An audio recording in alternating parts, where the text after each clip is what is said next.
Hey everyone, welcome to Frontlist Media, and I hope you all are doing well today. This is Jyotsna, media representative of Frontlist Media. So today we have very different people, but from the same background, same publishing industry. So welcome you all, and I'm honored to have you all of you on board today.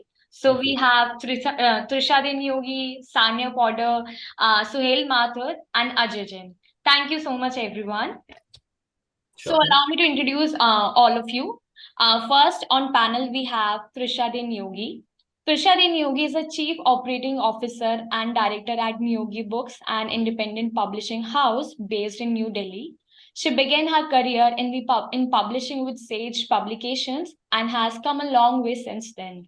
She has a fellow at the Istanbul Fellowship Program 2020, and she's an advisor to multiple organizations, including the Heritage and Education Organization, Heritage Shala, an initiative for promoting Indian literature, Purple Pencil Project, and a diversity and inclusion program belong.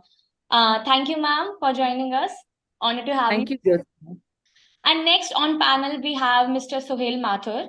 Suhail Mathur is an award-winning and best-selling author of the historical mythological fiction, The Bhairav Putras, and mythological fantasy, The Hunt for Rama's Bow. He's a TEDx speaker and is one of the country's premier literary agents via his agency, The Book Bakers, through which he has successfully sold more than 900 books. Suhail is a Lit Fest regular and the festival director of the largest and longest online literature festival, the Book Bakers Online Literature Festival, and has also worked as an Indian cricket commentator for Star Sports Airtel's mobile app. Thank you, sir. Thank you for joining us today. My pleasure. Thank you so much. So, third panel, we have Mr. Ajay Jain. Ajay Jain is an author, photographer, traveler, and founder of Kunzum, a chain of boutique bookstores set up in mid 2022. He strongly believes in the value of books for individual and societal development and wants to contribute his bit to expand readership. The bedrock of his venture was thus the three C's: culture, community, and curation. He also degrees in mechanical engineering, business management, and journalism. Thank you, sir, for joining us. Pleasure being here. Okay, so last but not the least, we have Miss Sanya on the panel. Sanya Podar is the founder of DaffodilLane Books. She is an avid reader and content producer. After discovering a need for better, more diverse children's books in India, she set out to reimagine the publishing industry. In 2018, she created Daffodil Lane, a name inspired by Little Daffodil, which is the nickname she was lovingly called by her father. She started this venture after a week of pandemic as a think tank for children and a springboard for ideas. Thank you all, and immensely glad to have you for this friendly spotlight session. Thank you so much. Thank you. So today's topic is leisure, pleasure, and knowledge, books and reading. It's all about love for books and reading. And I know you all are very avid readers. So my first question to all of you: what do you think is the role of leisure in the today's fast-paced world? How can books and reading contribute to a more balanced and fulfilling leisure time? So I will start with Miss Sanya. Oh, wow. Okay.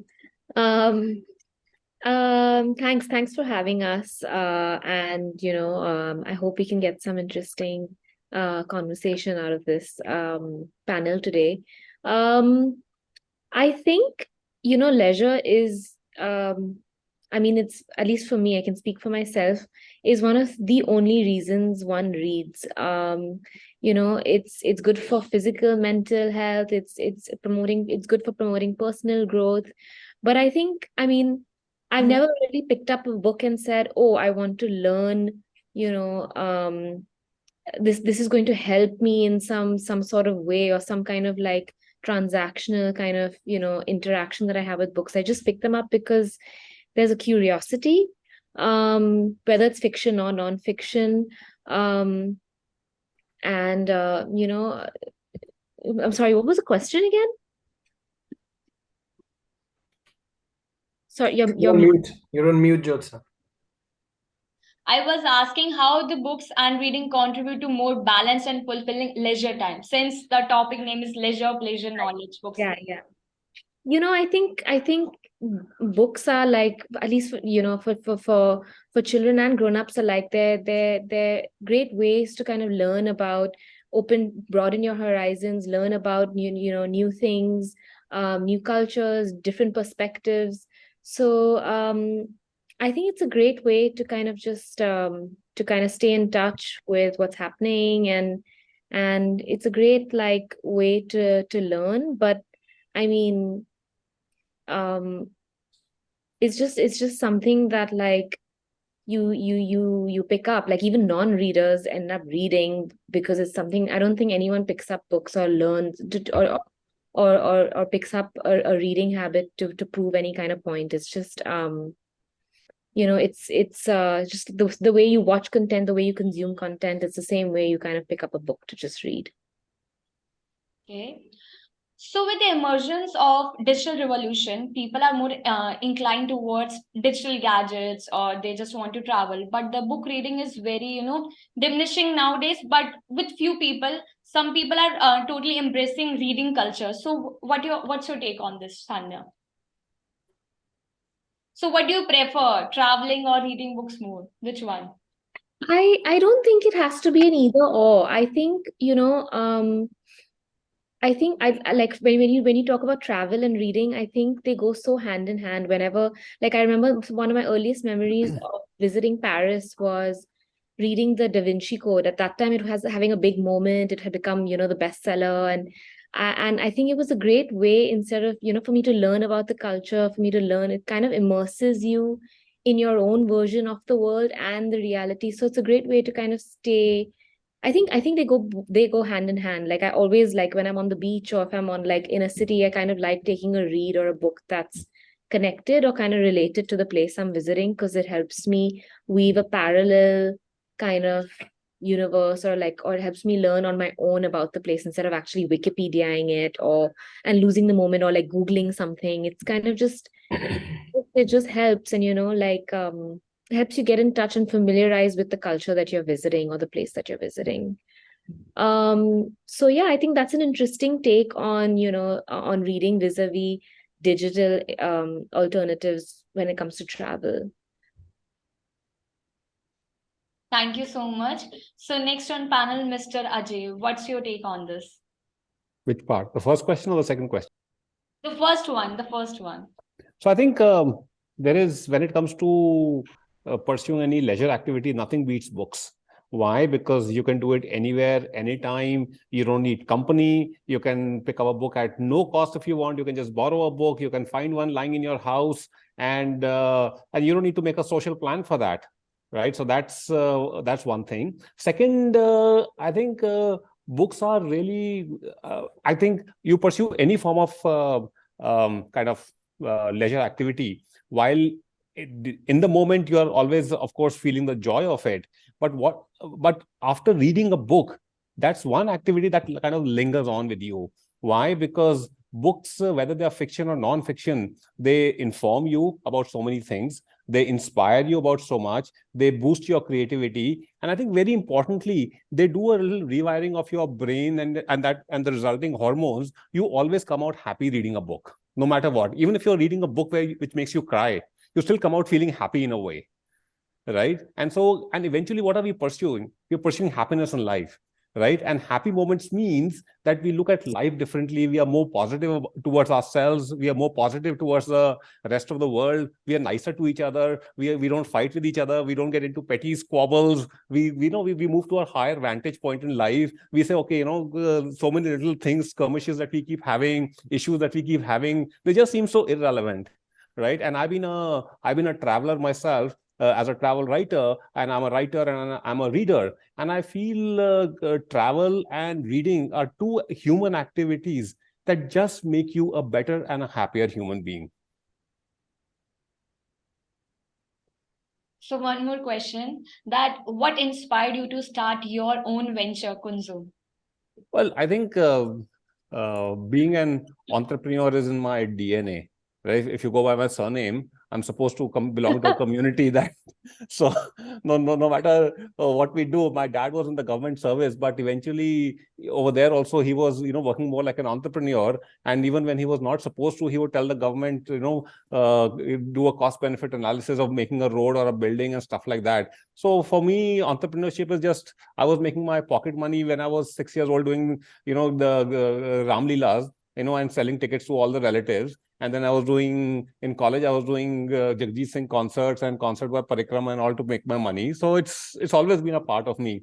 But there's been the other side of me, which is also a professional, a creative guy who's writing his books. So, and what really motivated me to set up these bookstores was kind of, it brings into your earlier question about a leisure activity. I think we need happier places in society, right? Especially since this idea came to me during the pandemic. I think we had all been through so much. And I think, I think in all our minds, a lot of us rebooted the way we look at life. And I think we need to move away from so many things which we just said, oh, that's the way to live, right? We discovered people started cooking at home. I'm talking about all the silver linings to the pandemic. People started cooking at home. They started wanting to meet each other more. Look at travel today. People are traveling with a vengeance. People are going out, eating, drinking, socializing. And I think we, as a society, we need bookshops, because bookshops are the most important repositories of our culture. That's where all the stories come together. That's where all the people come together, right? And the more bookshops we have, the more publishers we have, the more books that are being written, the more we talk stories. Eventually, what is it? We are all in the pursuit of stories, whether we go to PVR for a movie, or we switch on Netflix, or we're talking to each other, or even if you're gossiping, even gossip is stories. So I think this, so what we're trying to do is create a world of stories in a face-to-face environment. Absolutely. And thank you so much. So next on panel, Trisha. Miss Trisha, your take. Okay, leisure. First of all, leisure is something which we never have. Most of us never have. We're always complaining कि हमारे पास time नहीं है. We don't have time to enjoy life. So leisure is very important. Unless and until a person has leisure, a person can't enjoy the busy humdrum of our lives or the hustle bustle of our lives. And for leisure, I sincerely don't think that there's only one activity for leisure. For a person like me who enjoys adventure sports, books are equally important. I cannot term myself as an outdoor person or an indoor person because I have two facets to my life. Similarly, a lot of people like to travel, a lot of people like to watch movies, a lot of people like to go for theater, they like to read, they don't like to read, they don't like to watch television. There are many kinds of people with different choices. We have a lot of options. So the question about balancing our leisure time is a very big question. Now it depends on a person's preference. For example, I like to play the piano when I am at home and I want to shut down from the 16-hour work week, 16-hour day, and I want to shut down and want to play my music. I find music very soothing. But then after that, once I'm done, it's night, I can't play and disturb the rest of the family. I pick up a book on music, perhaps, and I read. I read on what I am doing. And not because I want to learn more about it, but just I'm curious. As Sanya said, we're curious people. Curiosity can be quenched through any form of media. Having said that, books are, we have kind of emphasized on books being sources of knowledge, that we have forgotten that they are actually the main source of entertainment as well.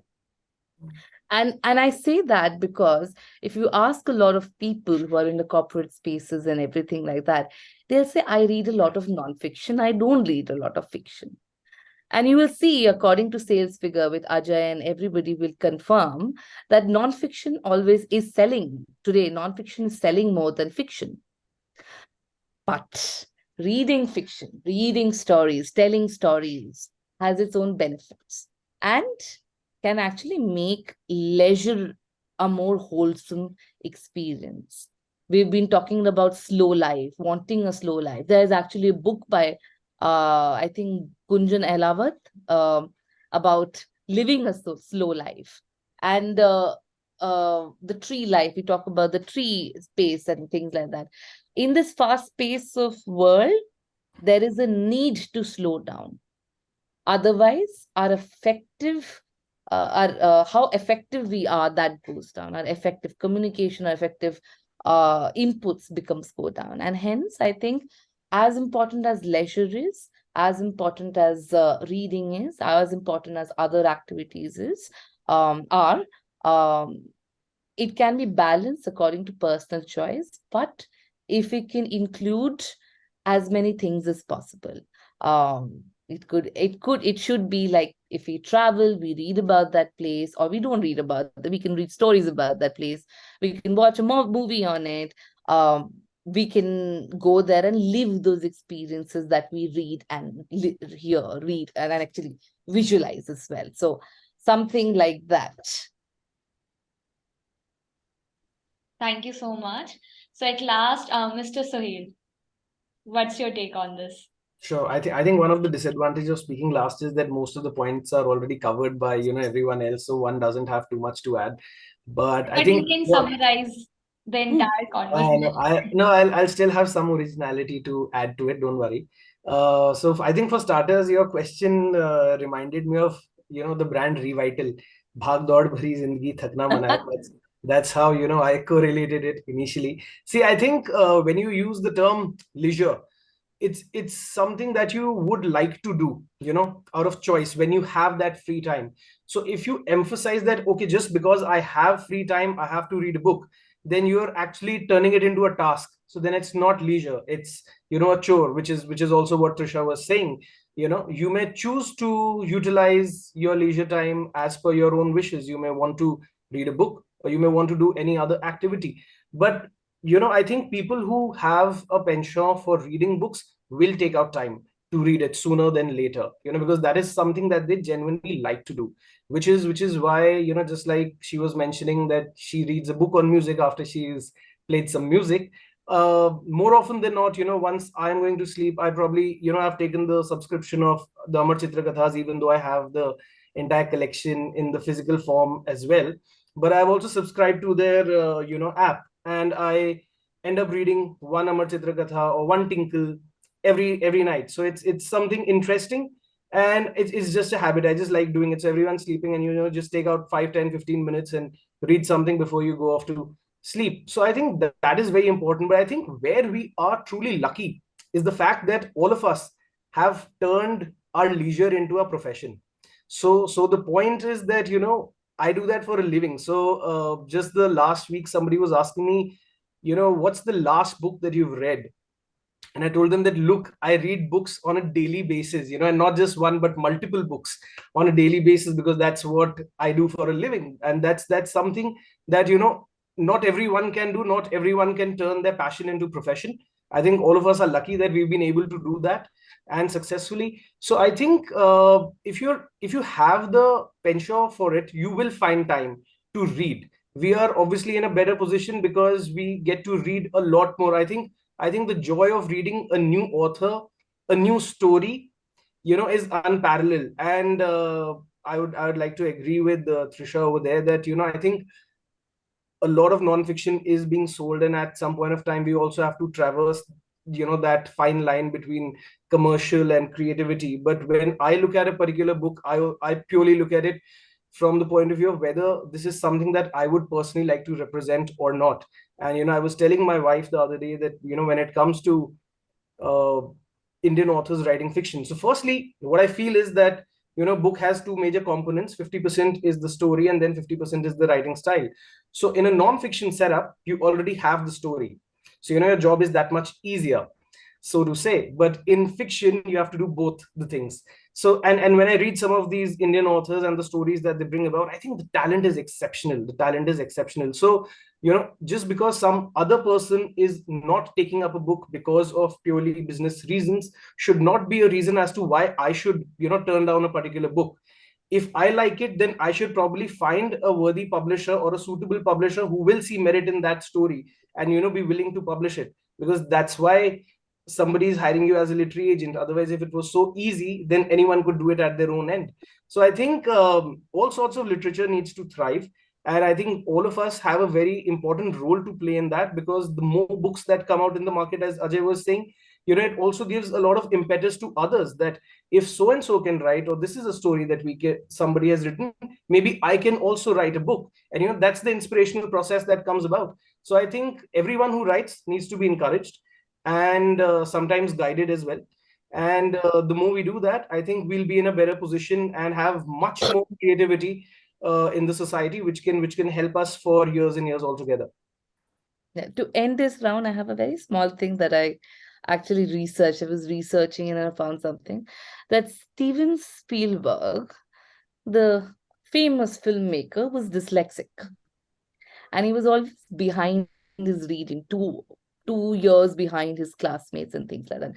And he was bullied by his friends and everything. But he said in an interview, when he still read 19 out of 30 movies of his are actually based or inspired by books. And so once he said, I retain almost everything I read. And I think books, as a tool, as a medium of exploring our leisure time, could be very interesting, and could be pleasurable at the same time, knowledgeable together, something.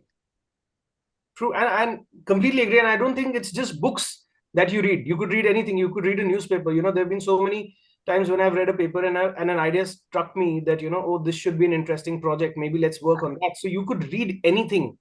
If you're a creative person, you'll always have that knack. So either you have that knack or you don't. Of course, your question was predominantly towards readers, who would like to read books. But since all four of us are over here, and we've also written and we also analyze content, so I think that idea can come through any medium, and you could be reading anything to get that idea, and you just need to have a knack to find the correct story, and it'll come to you. Thank you so much, everyone. So my next question, what drive the trend towards non-fiction and highly intellectual books over leisure reading? And what can be done to encourage more individuals to engage in reading for pleasure? So I would like to start with Mr. Ajay. I think very clearly I have, as a bookseller, I sell everything and I need everything to sell. And I'm happy whether fiction is selling or non-fiction is selling. But I think just like when we go to watch a movie, right, at PVR, right, we don't go to watch documentaries. So I think really when it comes to reading, I say reading fiction is something that we all need to engage in. And what I said earlier also, because kind of fiction takes us into a different realm altogether. We lose ourselves there. We don't want to come out of it till we finish the story. Reading fiction is when we stay awake till 4 o'clock or 5 o'clock in the morning. We want to finish that book till we don't drowse off. Stuff like that. And so non-fiction has its uses. I think, and again, non-fiction is also a very broad genre, right? You've got wellness and self-help, you've got biographies, you've got history, you've got management. I think, again, I shouldn't be saying that as a bookseller, but a lot of non-fiction categories, like say take management and wellness and all, eventually, it's a lot of it is also very repetitive. You're just kind of trying to read that for your own satisfaction. But really, if you look at it, look at the self-help and wellness space, right? Eventually, the only reason why so many of these are selling is because people are not trying to help themselves. They just want to stay in that little hole that they've dug for themselves, and they don't want to come out of it. That's why all these stickers are so popular. Everybody's, giving this advice, all these motivational stickers every day. But I tell friends who are suffering from any kind of a mental health issue and all, I said, stop sharing these and stop following these. Yeah. Right. And but fiction is really where the best of creativity comes out, right? That's from both a creator point of view as well as as a reader point of view. So for me, I read mostly fiction. I read non-fiction, okay, only when I, once in a while. But for me, I define reading as fiction printed on paper and purchased at Kunzum. Yeah. Sure, sure, why not? Okay, so moving ahead, Miss Sanya, what's your take on this?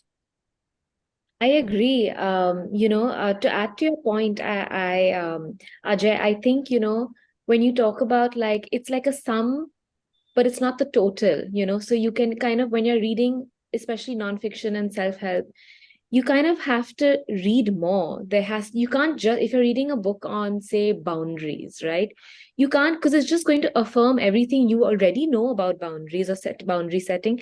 You need to kind of dig in and read about like other perspectives. So it's kind of like a, like it needs to kind of, that's just scratching the surface. You need to build your kind of base more and read more about it, and then you kind of understand. But yeah, fiction definitely kind of encapsulates that more beautifully, and more like it's just hearing other people's stories and other people's accounts of their experiences kind of gets you more it educates you in a way, or shows you perspectives in a way that nonfiction can't. And I'll just like to add that, when you finish reading a great work of fiction, right, that little emptiness comes in, that, hey, oh, it's over, what do I do now? And you have those withdrawal symptoms, and the only antidote to that is to pick up the next book, and that's how reading becomes habit forming, because you just need to move from, one dopamine to the next. So true. So we have fiction lovers here. So let's see, Mr. Suhail. I don't think so. I don't think it's fiction lovers per se. I think, like, when you're in the mood, it's also kind of where you are in life, or what phase you're in. Like sometimes you're in the mood for Chinese food, and sometimes you're not. And it's the same when it comes to reading habits and reading choices. Sometimes you're interested in, I mean, I think for me, I think largely my list is, my Goodreads list is a lot of fiction, but it's also peppered with like nonfiction, depending on where I am and what I'm like, interested in reading at that point. Right, it's all about perception or your preference. Yeah. Okay, so Mr. Suhail, your take. Yeah, so I think as both of them said that, and I already mentioned it earlier, I think fiction is something that I personally love. In fact, we are one of the very few literary agencies who actually take up a lot of fiction books. And I've had authors from other agencies coming and pitching books, and when I asked them that, but aren't you working with XYZ already? So they said that, yeah, but they've said that we'll only work with you when you send us a non-fiction book. So this time it's a fiction, so they don't want to represent us, which I think is a tad unfair, right? Because you should work with the author irrespective of what sort of a book the author is doing, because the author has the talent. The author is the storyteller, so the storyteller is the key over there. But nonetheless, I mean, as I said, my job is to see to it that creativity doesn't suffer. So if there is someone who's writing something good and engaging in the fiction space, we should take it up. I think a lot of times what happens is that why a lot of non-fiction is sold is for two reasons. So firstly, there are a lot of non-readers also who would purchase fiction books and probably place it in their libraries or in their drawing rooms. Probably they'll never read it, but just to show that they're slightly intellectual, when somebody visits their residence, they'll see, oh, all these self-help books and all those things kept over there. That's a harsh reality. And the second thing is, I think it's also a commercial call. So, and I'll tell you why I say that, because I've had this conversation with a lot of publishing houses. So what happens is that if I've written a book, say The Hunt for Rama's Bow, so now if somebody's at a store and they like the book's cover, they'll probably read the synopsis. If they like the synopsis, they'll probably see the print quality. If they like the print quality, then they'll see the MRP. If everything is fine, then the sale is made. So if you're seeing that there are 3 to 4 checks before an actual sale is made as far as a fiction book is concerned, compare it with another book which may be titled The Assassination of Rajiv Gandhi, for example. Now over there, your decision is made then and there. You do not necessarily need to read what the story is. You already know what the story is going to be or what the concept of the book is. So the decision is made faster, and because the decision is made faster, a lot of publishers prefer taking up those kind of books so that the sales can improve. But I think somewhere or the other, it's also very important for Indian readers to support the entire situation. At the end of the day, is becoming like this, and why publishers are usually looking for more non-fiction books is because non-fiction is selling more, and fiction is selling lesser. So why is fiction selling lesser as far as Indian authors are concerned? Obviously because the Indian reader is not picking up as many books as they should as far as Indian authors are concerned. And I've seen it myself that probably they'll go to a store and their immediate preference would be to buy a Khalid Hosseini or a John Green.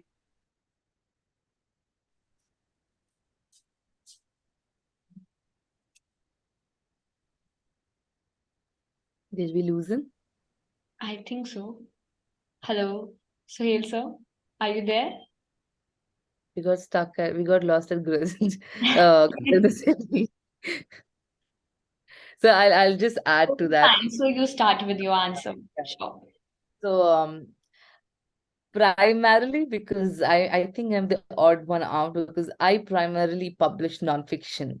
And by nonfiction, I'm not just saying non-illustrated books, but I also publish a lot of illustrated books on art, architecture, textiles, and history and heritage, wherein visuals play a very, very, very important role along with your text. Having said that, but I cannot deny the significance or the importance of fiction in our lives. And that's why perhaps we have a new term these days. It's called narrative nonfiction, which uses the style or storytelling of a fiction to bring out the nuances of nonfiction. Right. I'm sure everybody will understand or agree to that aspect. But having said that, I think he's back, and I'll let him continue before going back to my own point.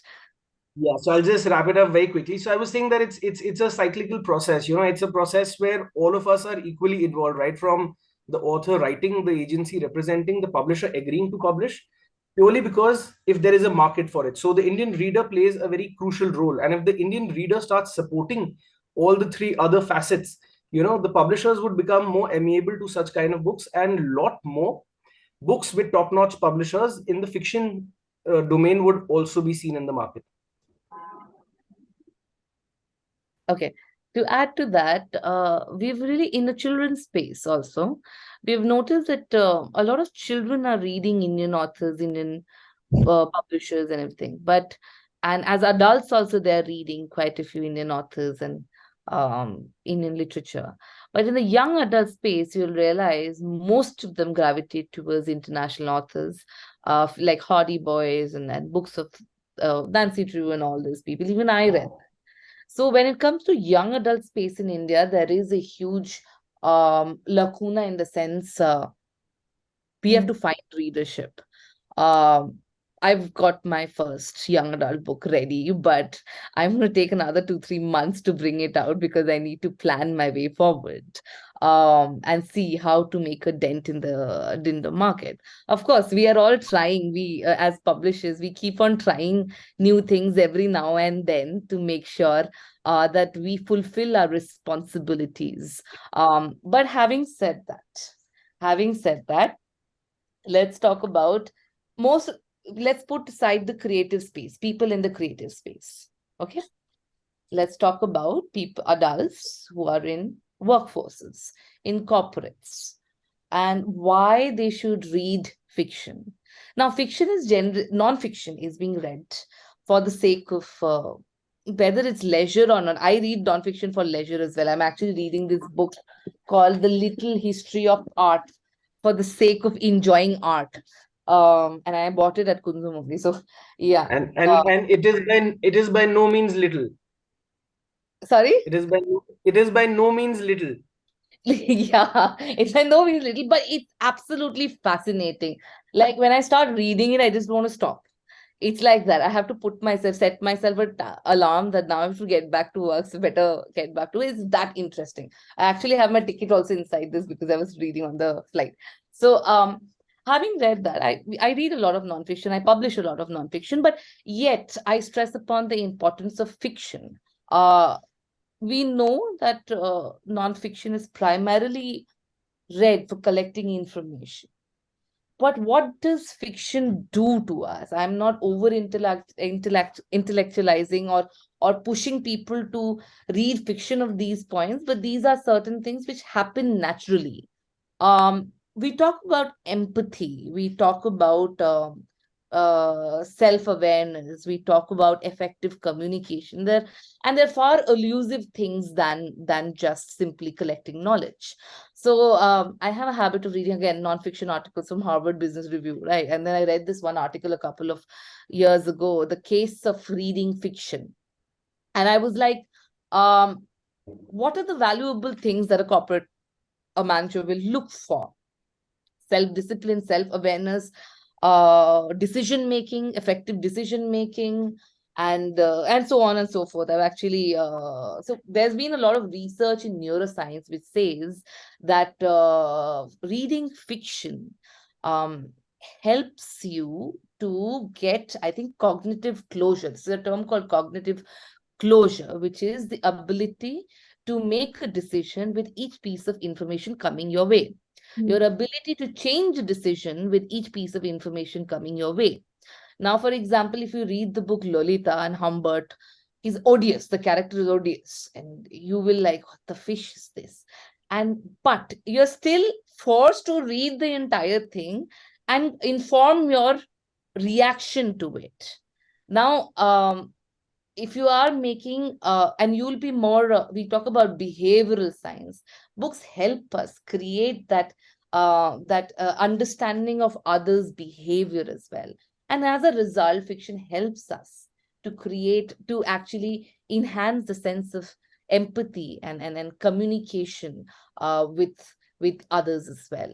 And it's a very effective exercise to have, and a thinking exercise to have, if we are to become better humans as well. So this is a very broad thing that happens without wanting it to happen.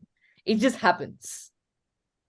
And I think you can, there are ways to make non-fiction more interesting and engaging also. And I'd just like to give a reference to one of the books we did recently called A Royal Scandal, which was also launched at Kunzum in Gurgaon. So that book is based on a true incident from Indian history, which was essentially a love story between a Mughal princess and British officer, and the trials and tribulations that they had to face.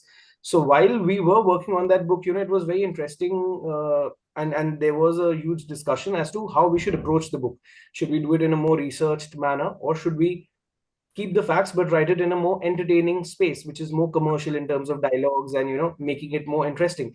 And we chose the latter, and I'm really glad that it's received a very positive response. So I think what's happening now is that when people are reading that story, they are getting to know about a non-fiction event, but it is a book that even readers of fiction will love, because the format it is written in is such. So I think if you can balance those two things out, you'd probably get a winner on your hands. And why is it necessary to do so? Why is it so necessary to make uh, books entertaining? That's for me. Yeah. Okay. I don't think it's necessary for making books entertaining, but there are certain books which have the potential to be entertaining also. I mean, probably if you're doing research on why Indians suffer the maximum number of heart attacks in the country, probably that is something which will have to be research based, and you can't write a fiction. And if you write a fiction, then you take away from the core research of the book. But then there are certain things which you can do, so which is to say that my example to or counter to the Royal Scandal would be, say, the story of this book called Rao, which was essentially the story of Baji Rao and Mastani, which was written as a book, Rao, and it was written in a similar format, and then Sanjay Leela Bhansali took it up, made a movie, and further made inroads by adding song and dance and punchy dialogues to it. So I think, as you rightly mentioned, it's not necessary for every book to entertain, but at the same time, one needs to see, a, what is the core strength of the author who's writing that book, and b, is it something that can be written in a different format. So what was happening also with this particular title, Trisha, is that, when we started writing it, I think it was a brilliant story. What we also realized was that a part of it, a minor segment of that, was also included in William Dalrymple's White Mughals, right? So now we all know, of course, how Mr. Dalrymple writes, which is very research oriented and heavy, meticulously researched. So the thing was that it was also a conscious decision to make it different, because if you're doing something 10 years, 12 years apart from what has happened earlier, you are essentially catering to a new reader base. So if you're catering to a new reader base, you'd also like to see how the market has moved and what are the current books that people are liking. So it was a culmination of everything. So it's just an example that I was giving. And as I said, it's not necessary to entertain, but wherever you can, you must, because you're also educating over there. So it was a perfect example of edutainment over here, where you can mix both the things also. Sometimes you can, sometimes you can't. Like Ajay said, that there would be certain projects or stories which can only be turned into documentaries, but then there would also be certain true stories which can be turned into a movie. A recent example of it is a book that I represented and also sold to the producer, and it's released last week, called Mrs. Chatterjee versus Norway, where Rani Mukherjee is playing the titular role. So Sagarika, the lady, is our author, and we sold the book to M Entertainment. So that is something that could have also been a documentary, where you show that what were the struggles. The producer thought of making it a more commercial movie, and that's why it came out in that entertaining space. So yeah, I think it's a personal call, and wherever you can enhance it, you should. That's really interesting. I to add to that really quickly, I think also, I mean, which is books in general are just, I mean, whether they're fiction, whether they're non-fiction, whether, I think they all are essentially entertaining at their core, meant to be some kind of leisure reading at its core, because that's what that's what kind of primarily distinguishes a book or a non-fiction book or a fiction book from a, I don't know, from the pamphlet of how to get your AC working, right? What makes a book different from a catalog? It's that entertaining factor. And when it comes to children's books also, you can have non-fiction books on the extinction of wild animals or birds or something, and it would be non-fiction, and it would be, but there has to be that, like someone mentioned, I'm forgetting who, that there has to be some kind of innovative way of telling that kind of getting your story across, whether it's in infographics, whether it's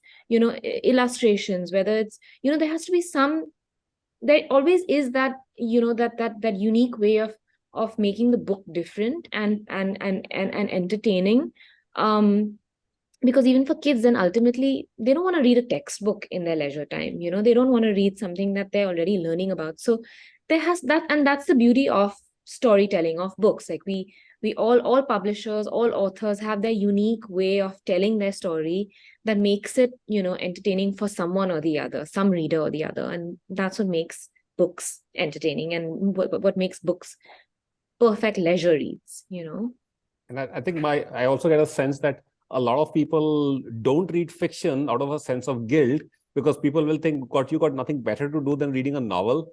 So they try to, and even at social gatherings, they'll rather say, okay, I'm reading so-and-so management book, or I'm reading so-and-so biography, rather than saying I'm reading the latest John Grisham, right?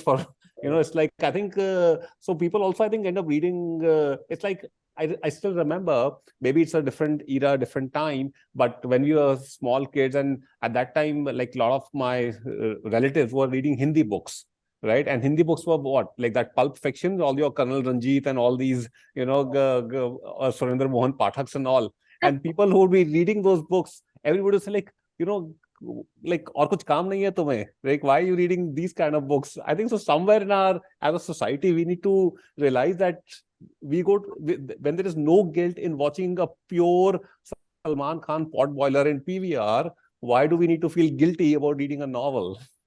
Okay, I'll tell you. This session has definitely been sponsored by PVR. For sure. PVR has told Ajay to promote their No, brand I've actually What a become anti PVR, because I think they're churning out terrible movies nowadays. They're not bringing out the best movies. Yeah, but Trisha, you had to say something. Yeah, to add to that, there were 2 points. If you've noticed, a lot of people will turn to Elon Musk and Warren Buffett and their reading list, and all that stuff, right? You notice that most of their reading is nonfiction. Bill Gates, out of I think how many they've read, 9, I think 50 odd books, 100 odd books, only 9 were fiction. So, a lot of that also comes in our head. That's also social conditioning that we have, that fiction is a waste of time. While leisure is a waste of time, that has been a common consensus for a very long time. Till recently, we are trying to reclaim that. Having said that, let me just read out. It's very interesting. It's nothing to be, it's just food for thought. Two of my favorite publishing houses, and their mission statements. Okay, quite nice. And I agree to them. This one publishing, our mission is to ignite a universal passion for reading by creating books for everyone. Right? There is no distinction between a reader and a non-reader. Talks about everyone. And then there's another independent publishing house, not based of India. It says we share a belief in the unique power of the published word to transform, to inspire, and to challenge. Okay. And then we have Netflix, whose mission statement is we want to entertain the world. Simple, clear. Okay. And so it's quite natural when you think that it's easier to gravitate towards leisure and entertainment than for self-growth or self-inspiration or self-awareness. It's always been the case. And books are a major vehicle through entertainment to create self-growth and self-development. But they say, easy things, the good things don't come easy. It's the same thing with books also. A lot of people who are getting into new books maybe start reading. They all know the importance of reading. But when they're getting into it, they constantly ask me, how do I even start getting into it? How do I start reading? Like, find a book that interests you. Find the book that entertains you. Forget about the literary value. Forget about anything. Whatever interests you and whatever is entertaining for you. Could be fiction, non-fiction, could be an art book, could be a comics, could be a graphic novel, could be anything under the sun. Just start with what they want to read and enjoy the pleasure of reading. And that's all we need to do.